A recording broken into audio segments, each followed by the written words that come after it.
Good afternoon. My name is Chris Adlam with Youth Pleasure Employers, and I'm delighted to be joined by Leslie, the account manager at BMC Foods. Hello, Leslie. Hi, Chris. How you doing? I'm not too bad. Yourself? Yeah, I'm very well, thank you.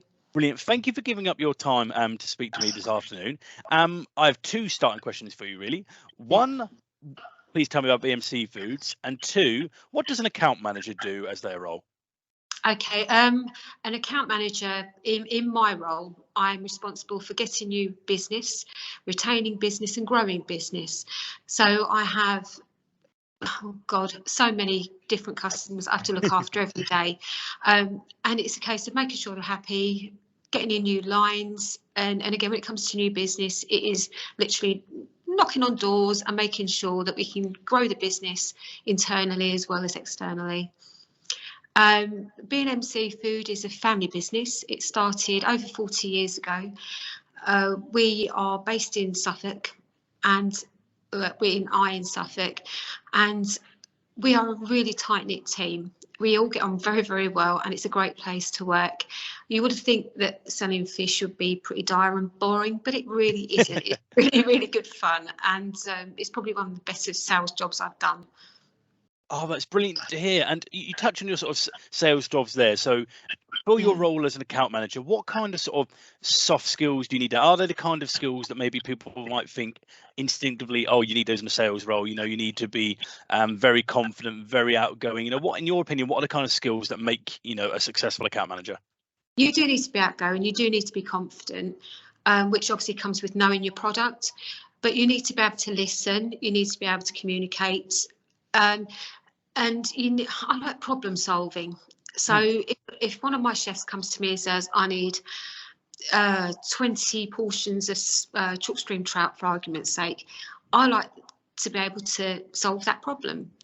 But even mundane things like delivery issues, I like sorting those out. So for me, being an account manager is not just getting new business, it's looking after the ones you've got. But when it comes to skills, you need to, I was always told you've got one mouth, two ears, and use them in that ratio.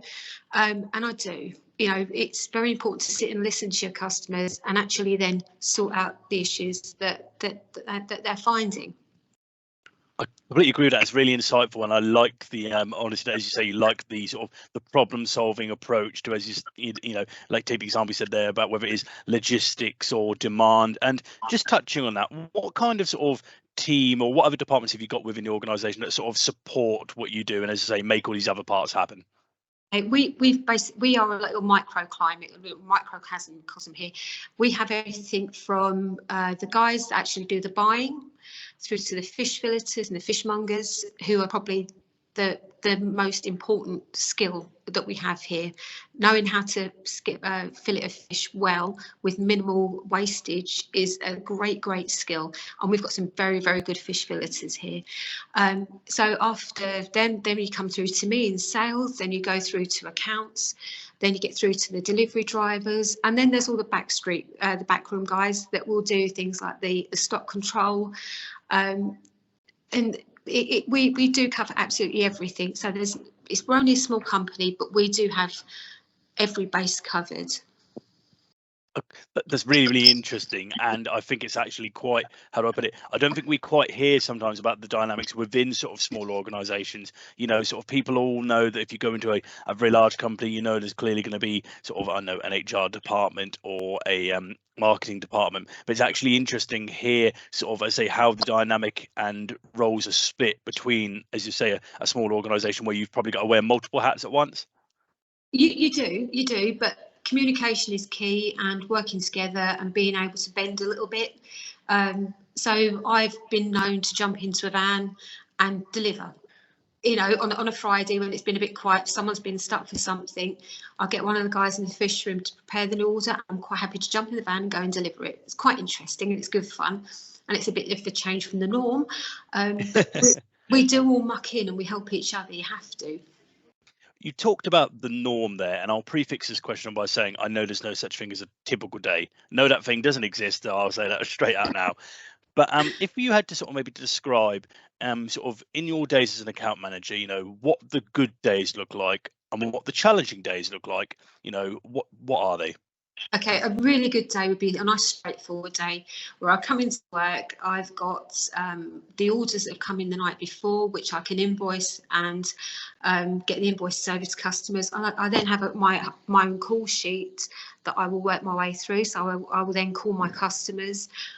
And then it's nice if maybe in the afternoon I get to go and actually visit new customers or existing customers just to touch base and say hello. It's a very, we're not a pressure sales company here. We're not hard sell. We are more of a problem solving type organisation. So that would be an ideal day. A challenging day would be coming in and finding that the fish hasn't turned up, that I've got a lot of angry customers because their fish isn't on their way. I then have to ring them and tell them and apologise and say, you're not going to get it today, it's tomorrow, okay?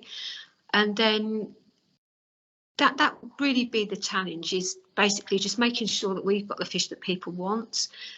We do have chefs that leave it to the absolute 11th hour to let us know what they want, even though you say to them, you really do need to let us know the day before what you need, because then there's less chance of it not arriving the following day. But generally speaking, that's the only real issue we have.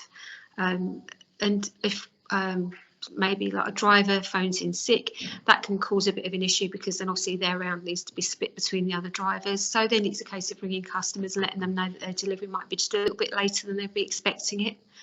But apart from that, challenging days are few and far between. Generally speaking, we're quite, we've got it pretty much nailed, and we're a well-oiled machine here, so we're fine. That's fantastic. That's what I like to hear. Well-oiled machine, nothing ever goes wrong. It's only ever perfect days. It really, really goes wrong, and when it goes wrong, it goes spectacularly wrong. But fortunately, those aren't that often. If I propose this hypothetical scenario to you, imagine you were having a young person coming in who you were going to train up to do like a role similar to yours. So imagine they've come out, maybe they come out of school or college, they're 17, 18. If you were looking at their CV and they wanted to go on this kind of career path, what kind of things are they writing about themselves? What kind of things are they doing in their spare time that would make you think, actually, you know what, I think you'd be a good account manager one day? In the past, when I've looked at CVs, I look for somebody who's outgoing, who has and hobbies. I know it sounds daft, but if you have lots of hobbies that get you out and about, because you need to be outgoing, you need to be able to communicate and talk to people. So I look at the hobbies, I look at maybe if they've got Saturday jobs or they've done volunteering. It is more a case as coming out of school is difficult because your skills base is quite limited. But I would be looking for somebody who I think could grow, someone who has got a bit of common sense about them, a bit of get up and go, somebody who is outgoing, can communicate, and just someone who likes problem solving. I know it sounds daft, but if you can look at something and think, okay, you've got an issue, how can I solve it? That's what we need. We need somebody who's going to help, because that's basically what we're here to help.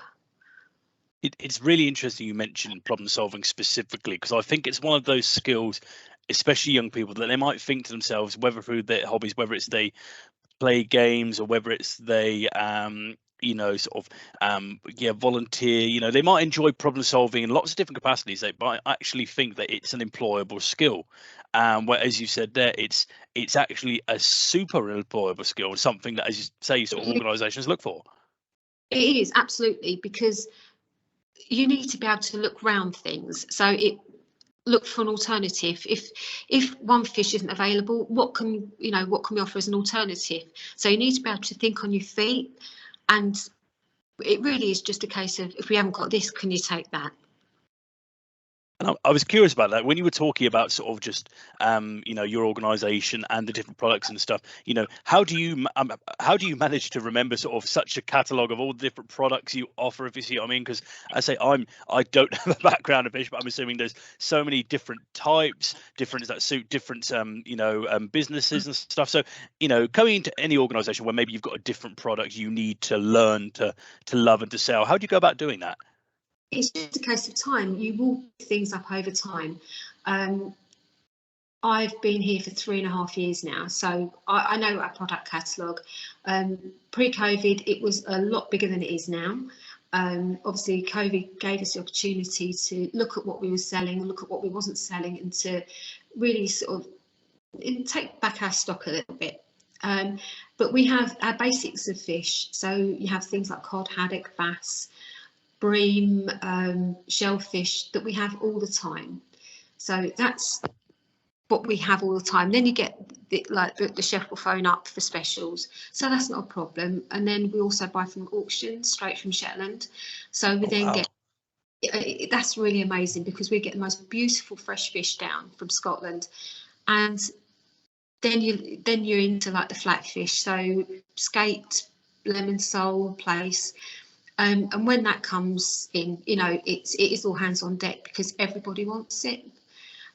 So we have a vast selection of things that we can sell, but there's just the key items that we sell every day that get stuck in your head. But anyone not like realizing when this video is filmed, we're filming this sort of just after lunchtime, and all this talk of all this glorious fish and seafood is just making me, one, really want some, and two, just making me quite hungry. But no, it's really interesting to learn. And actually, I think you touched on a very good note there. That I think young people may be thinking about a career in sort of, as I say, sort of account management, sort of verging on the sales part of things.